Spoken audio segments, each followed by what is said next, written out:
Wang Hao meletakkan kristal merah di dahinya. Kemudian kristal merah tiba-tiba menyala dan menembakkan sepegar cahaya merah. Kristal mini hijau yang mengambang di udara semuanya berbalik ke arah Han Sen, seolah-olah mereka diperintahkan oleh semacam kekuatan tak terlihat. Han Sen terkejut. Dia tidak tahu bahwa Wang Hao benar-benar menggunakan kristal merah untuk mengontrol kristal lainnya. Saat lautan kristal mini hijau sudah ada di depan wajah Han Sen, tiba-tiba kicauan rendah datang dari saku Han Sen. Kristal mini hijau yang datang ke arah Han Sen tiba-tiba membeku, seolah-olah waktu telah berhenti. Setelah beberapa saat, kristal mini hijau bergerak lagi. Namun kali ini target mereka bukan lagi Han Sen, tetapi Wang Hao dengan kristal merah di tangannya. Wang Hao tiba-tiba menjadi pucat, mendesak kristal merah dengan tergesa-gesa, tetapi tidak berhasil.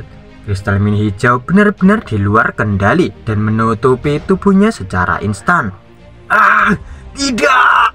Wang Hao menjerit kesakitan dan berguling-guling di lantai. Namun, dia segera berhenti bergerak. Semua darahnya hilang dalam sedetik dan tubuhnya mengering. Baik Han Sen dan Jian Ran tercengang. Han Sen dengan cepat membuka sakunya dan mengeluarkan kumbang unicorn kristal hijau. Kumbang unicorn itu berbaring di tangan Han Sen dengan lesu. Itu tampak tidak berguna seperti biasanya. Tetapi baik Han Sen dan Jian Ran kagum dengan hal itu pada saat ini. Setelah mengembalikan kumbang unicorn ke sakunya lagi, Han Sen berjalan ke tubuh Wang Hao dan mengambil kristal merah. Liontin kucing 9 kehidupan menjadi bereaksi lebih kuat. Namun setelah Han Sen meletakkan kristal merah di sebelah liontin kucing 9 kehidupan, tidak ada yang aneh terjadi. Tidak ada keraguan bahwa kristal ini membuat liontin kucing ke-9 kehidupan bereaksi. Tapi mengapa demikian? Han Sen memikirkannya dan kemudian meletakkan kristal merah di dahinya seperti yang dilakukan Wang Hao. Tiba-tiba Han Sen merasakan aliran hangat mengalir ke otaknya. Rasanya agak seperti ketika dia menggunakan kristal otak. Tetapi itu berbeda karena dia tidak merasakan sengatan listrik, hanya ada kehangatan. Ketika Han Sen ragu, dia tiba-tiba merasakan kristal di tangannya meleleh. Seketika cairan merah menyusup ke otak Han Sen, membuatnya semakin panas. Uap putih mulai naik ke rambut Han Sen. Jian Ran pun kaget dan menanyakan apa yang terjadi pada Han Sen. Han Sen menjawab kalau itu bukanlah masalah baginya.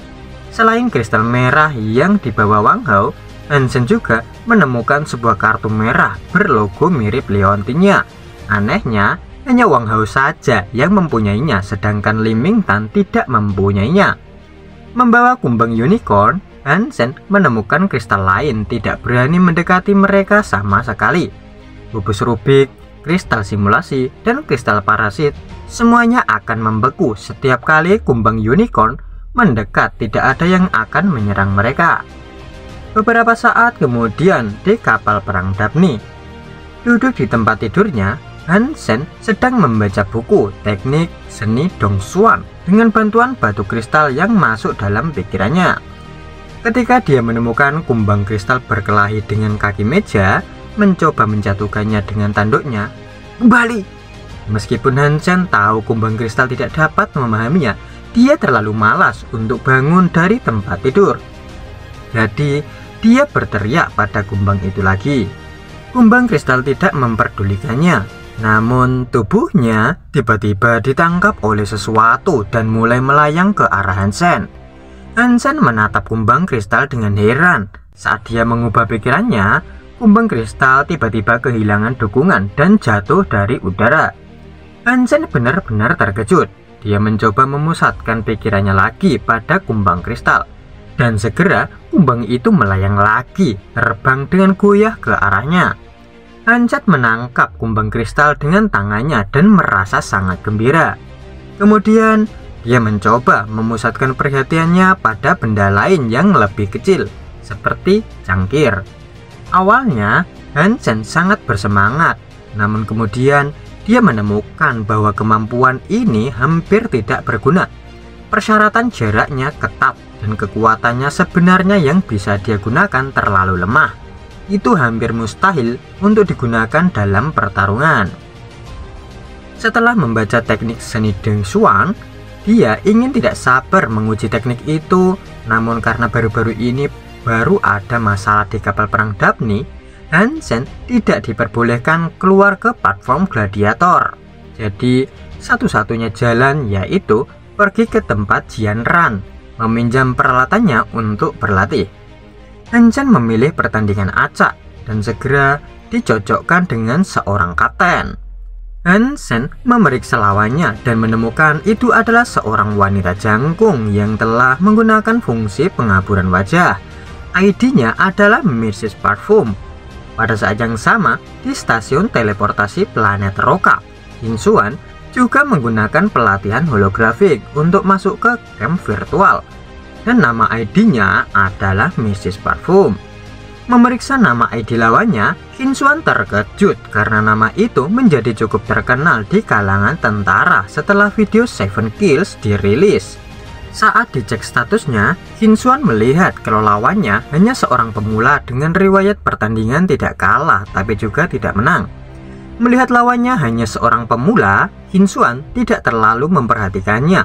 Dia pikir dia harus bisa menyelesaikannya dengan cukup cepat. Namun setelah pertarungan dimulai, itu tiba-tiba tidak terduga baginya. Seorang prajurit di kapal perang tidak menyerangnya sama sekali, tapi menghindari serangannya sepanjang waktu. Namun ketika dia telah menggunakan semua yang dia punya, dia masih gagal mengenai lawannya.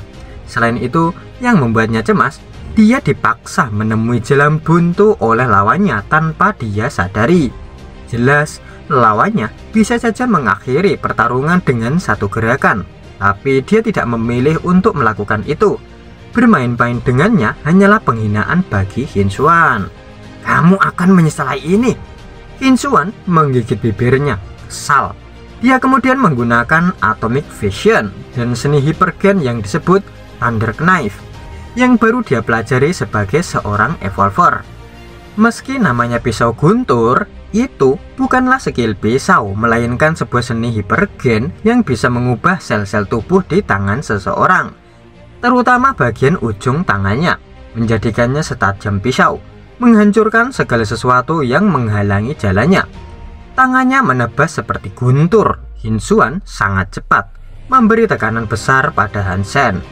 Hansen tidak menghindar tepat waktu dan dipukul di bahunya. Nilai kesehatannya tiba-tiba turun sebesar 64%, yang menunjukkan betapa kuatnya serangan Hin Xuan.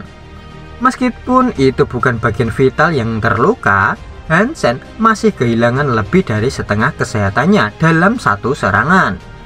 Merasa sedikit bersemangat, Hansen tahu bahwa hanya di depan lawan yang kuat dia dapat benar-benar menguji apakah apa yang telah dia pelajari berguna.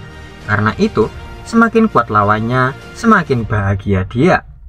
Yang awalnya Hansen terpojok oleh teknik Hin Xuan, lama-kelamaan Hansen terbiasa dengan tekniknya hingga merasa seperti sangat mudah menghadapinya.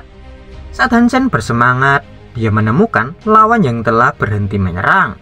Hansen menatapnya, bingung, tidak mengerti mengapa dia berhenti. Bolehkah saya bertanya siapa Anda, pimpinan? Hin Xuan memberi hormat padanya dan bertanya dengan hormat. Gerak kaki Hansen luar biasa bagi Hin Xuan, jadi dia pikir dia pasti seorang pimpinan militer. Saya bukan pimpinan, saya hanya seorang prajurit, jawab Hansen langsung. Dengan pernyataan itu, tentu saja Hin Xuan tidak percaya. Dia menganggap kalau lawannya sedang menyembunyikan identitasnya. Melihat lawannya, Hin Xuan pun bertanya, "Kawan, apa nama gerakan kakimu barusan? Bisakah Anda mengajarkan teknik itu ke orang lain?" Hansen terkejut dengan permintaan prajurit wanita itu. Pikir Hansen, mungkin ini sebuah kesempatan sekaligus dia bisa bereksperimen tekniknya. Bisa dikatakan, Hansen baru mengetahui sampulnya saja dari teknik seni Dong Xuan. Jadi, dia masih harus terus bereksperimen agar bisa menguasai sepenuhnya. Hansen yang merahasiakan identitasnya tidak bisa sembarangan mengajarinya di luar. Jadi untuk sekarang, Hansen meminta bayaran dengan pertukaran teknik. Tanpa pikir panjang, Hinshuan pun menyetujuinya. Hinshuan mempraktekkan tutorial pisau guntur ke Hansen, dan Hansen juga mulai mengajarinya. Setengah jam telah berlalu dan pelatihan juga selesai. Itu adalah waktu yang sangat singkat bagi mereka. Hansen yang hanya memiliki waktu terbatas di platform gladiator, sebelum dia lockout, dia menambahkan Hinshuan sebagai teman. Dia memiliki banyak pemahaman baru setelah pertarungan dan akan lebih banyak berlatih sendiri untuk mematangkan tekniknya. Hansen, banyak petinggi kapal Daphne yang gugur. Dengan latar belakangmu sebagai mayor dan evolusi darah suci, mungkin kamu bisa dipromosikan sebagai salah satu petinggi di kapal perang Daphne, kata Liu Minglian yang sedang mengolah bahan makanan. Hampir tak terhindarkan bahwa beberapa orang atau beberapa anggota kru asli akan dipromosikan, yang merupakan kesempatan bagi Hansen.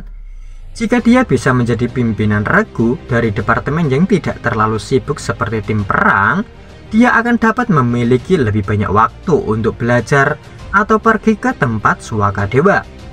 Di sudut yang sepi, Hansen menelpon Jian Ran untuk menanyakan masalah ini. Aku baru saja akan memberitahumu ini, namun saya tidak ingin Anda menjadi pemimpin regu tim lain, tetapi lebih suka jika Anda bisa menjadi penjaga saya, kata Jian Ran. Penjaga? Jadi aku bisa mengikutimu kemanapun. Aku menyukainya. Hansen melirik kulitnya yang putih di bawah pakaian tidurnya, serta sangat gembira mendengar kabar itu. Menjadi penjaga Jian Ran, dia akan memiliki lebih banyak waktu untuk dihabiskan bersamanya sendirian. Selain itu, selama dia setuju, dia akan memiliki waktu luang yang tak terbatas, yang jauh lebih baik daripada pemimpin pasukan. Jian Ran pun tersipu malu dan menjelaskan kalau dia hanya bisa merekomendasikan Hansen saja. Keputusan akhir tetap ada pada aliansi. Untuk sekarang ada 4 kandidat termasuk Hansen yang akan menjadi penjaganya Jian Ran.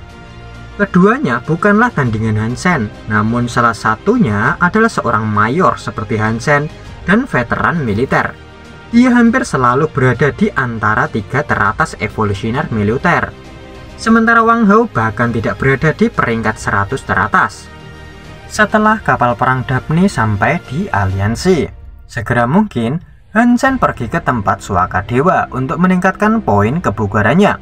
Dia memiliki waktu sekitar 1 bulan sebelum acap pemilihan bodyguard Jian Ran.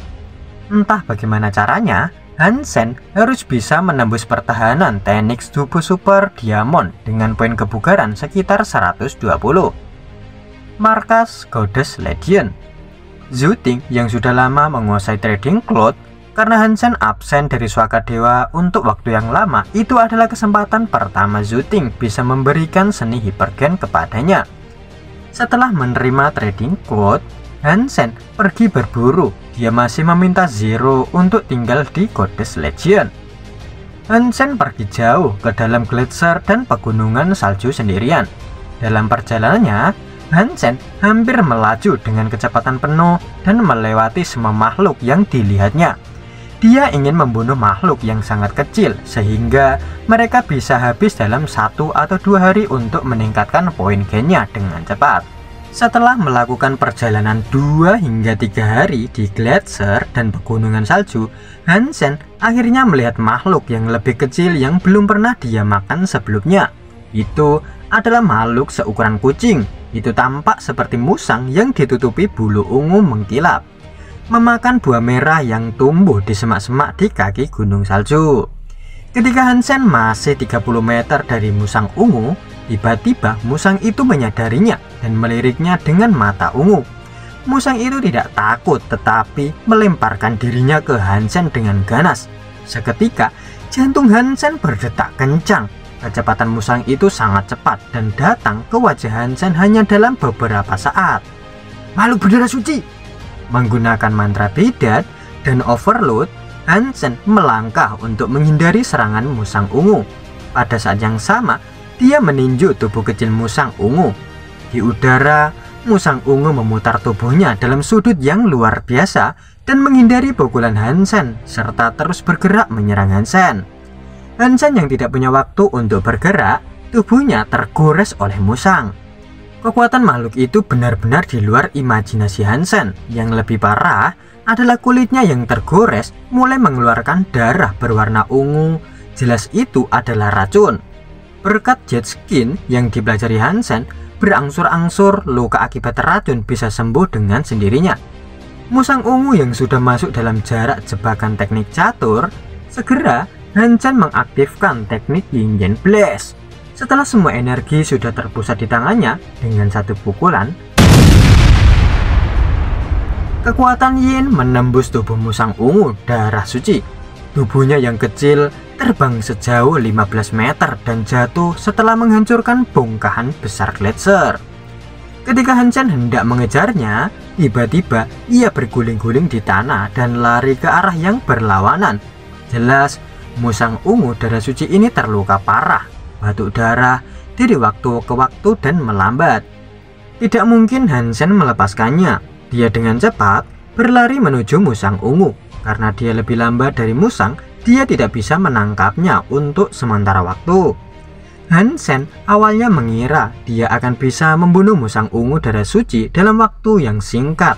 Tapi dia tidak menyadarinya seberapa kuat kebugarannya.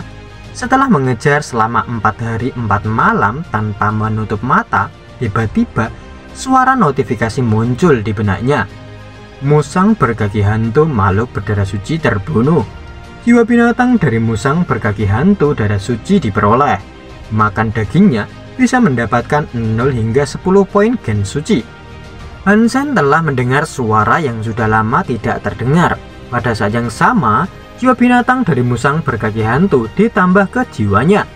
Hansen sedang tidak berminat untuk memeriksa jiwa binatang dari musang berkaki hantu.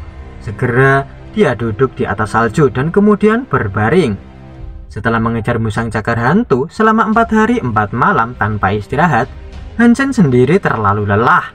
Alasan Hansen tidak memanggil Golden Growler adalah karena dia takut menarik perhatian makhluk lain.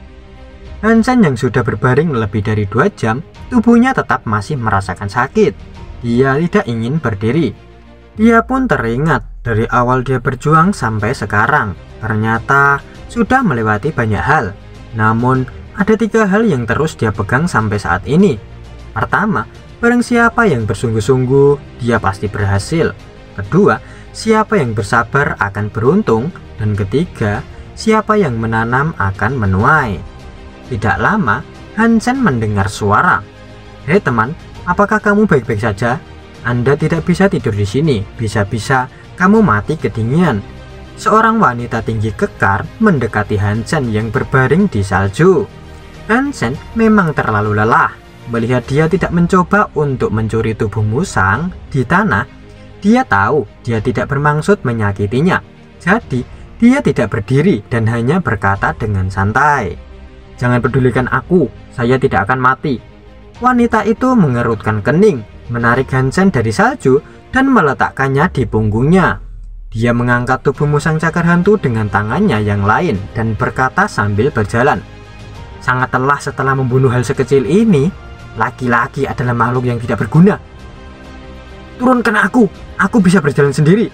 Hansen merasa terkejut sekaligus geli.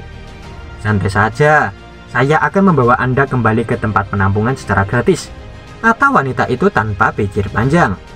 Hansen terlalu malas untuk bergerak.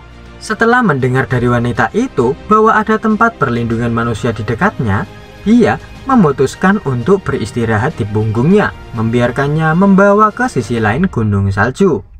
Wanita itu bernama Guan Tong, berusia 29 tahun. Dia datang ke Suaka Dewa kedua 3 atau 4 tahun yang lalu.